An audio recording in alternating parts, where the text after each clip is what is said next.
What men don't know is that every time you verbalize and you're in an intimate relationship, a negative feeling, your estrogen goes way up, and that makes you weaker.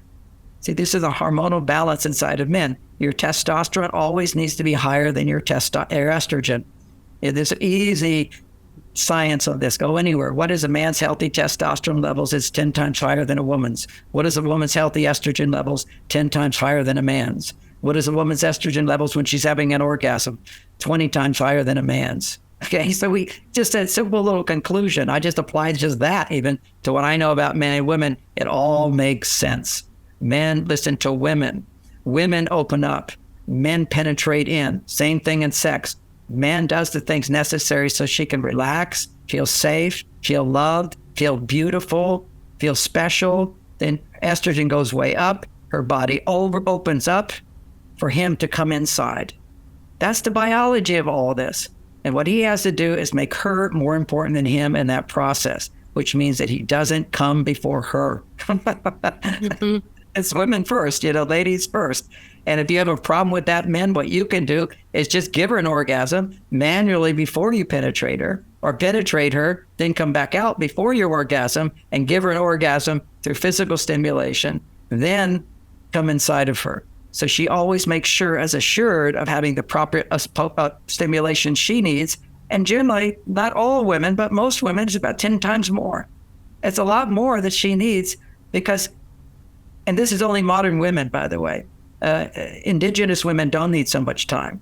Okay, they're very multi-orgasmic because they're in an estrogen lifestyle. See, they're always depending on men for protection, and they're doing what they like to do. They're raising children, they're gardening, they're cleaning, they're cooking, they're sharing, they're talking, they're complaining. They do all this feminine stuff. If you ever lived with women, all all that stuff that goes on. That's what they do. That produces all estrogen. And men are out standing guard. Okay, they're not doing much, but they're doing what's dirty or dangerous or difficult. They're doing their male thing, they're doing their female thing. So those women are multi-orgasmic very easily. So, but in the Western world, because women are more on their male side, it takes a lot of stimulation, safety, relaxation, no goal orientation to come back, just relaxing. And this man is just catering to you and doing things that are pleasurable and enjoyable for you and saying loving things to you. I say to men, talk in sex, tell her how beautiful she is, tell her how much you're happy you're married to her. I'm so lucky to have found you. You're the best person. And a man doesn't understand that's romance. He thinks, well, I already told you that when I married you. Why do I have to keep that? Right. I told you once. Yeah, I told you once. And a woman should say, if he gives you that argument, you could say, look, we had sex once. Why do we have to do it again? So it's the feeling. It's the feeling. Women enjoy that feeling, and men enjoy being admired by women. What a good idea, or John's here, or he'll fix it, or, just thank you so much. All these positive messages women give just fill their life. Same thing for a woman. Her life is filled by the positive messages he gives her. And so coming back to the theme of this little presentation is why men don't open up, how to get a man to open up. Why men don't open up? They don't need to. Women need to open up. And usually when women say, he never opens up, I ask her, well, tell me how that makes you feel. She's not even in touch with her feelings, and get her to go deep into her feelings and open up and share what's going on in her life. I might say to her, oh, well, what's your job? She says, well, I manage a restaurant. And I say, well, is that challenging for you? Well, it's what you have to do. Well, tell me how you feel about managing the restaurant. She says, nothing, doesn't feel anything. Are you disappointed? You had to fire that person, do the shutdown or whatever? And she goes, well, you have to do what you have to do. That's business. You see, she's pushed out her emotions all day long in the workplace and forgotten them. Well, she can come and share those feelings with her partner. There's so much that women can share, but the things that really produce a lot of estrogen are the things that she feels inside that are that she won't share with anybody else. That makes your relationship special. Just like you don't get naked in front of anybody else. It's like if you're a woman that walks around naked all the time, getting naked with your partner doesn't do anything for you. See, there's a wisdom to covering all the special spots of the body. It's saying, this is just for my partner. So then when it starts to come off in front of your partner, it's very special. It's very vulnerable. It's very, as opposed to, well, I walk around this way all the time. It's nothing. You lose all of the specialness that you are special to me, and that's why I let you go here.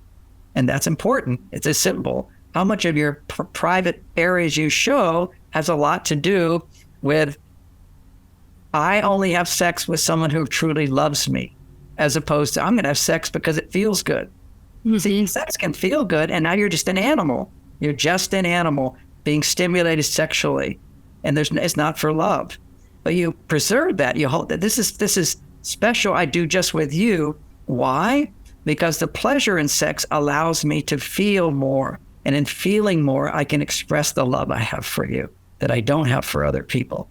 That's romance. It's special. So giving it words now starts to help make sense of some of the traditions we've had, like modesty, and revealing more to people that you care most with. That's what makes it special. And specialness is what monogamy is. So another thing where people don't understand the value of monogamy is because, well, why have to be monogamous? Because then it makes your sex life not special. It makes you not special. The fact that I only want to be with you means that you're more special than everybody else.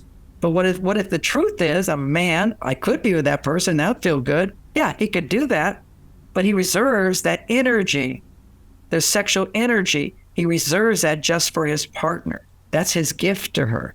It's not like that's what you should do. That's what it is what works. Because if you give what you've got to her, she can love you more. She can feel more safe that nobody else is going to take it away.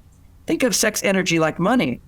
If I go give my money to a bunch of strangers and there's none left for my wife, that's not good. It doesn't make her feel good at all.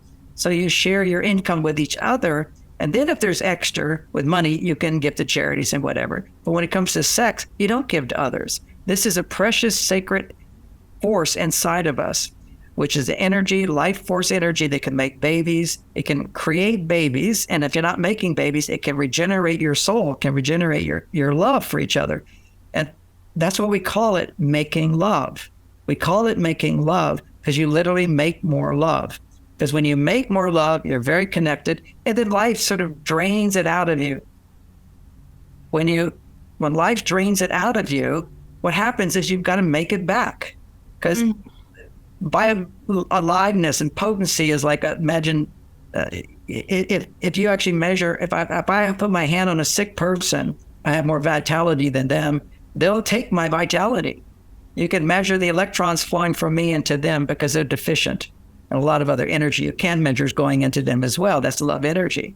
So if you're out there loving the world, you will become drained. You need to replenish it. You need to bring it back to through your relationship. It's like a generator. It brings your love back high, and then you can freely get to the world appropriately where you come back to your special generator, which brings vitality and connection and love. So those are some thoughts that I think everybody should consider about making love with your partner, the specialness of that. And that happens when women open up, as opposed to trying to open him up. And most women know that men do kind of automatically open up when they're aroused. Their whole attitude changes. They become a different person if you're in a loving relationship. So basically, that's how you keep opening up a man as well, is by enjoying having intimacy with him, whether it be emotional intimacy or physical intimacy. Then men open up as they connect with the female who is open. That was so beautifully said. I love that. That was really beautiful. And I'm so glad you shared that and added that to the conversation today, because I know it'll be really valuable for a lot of people.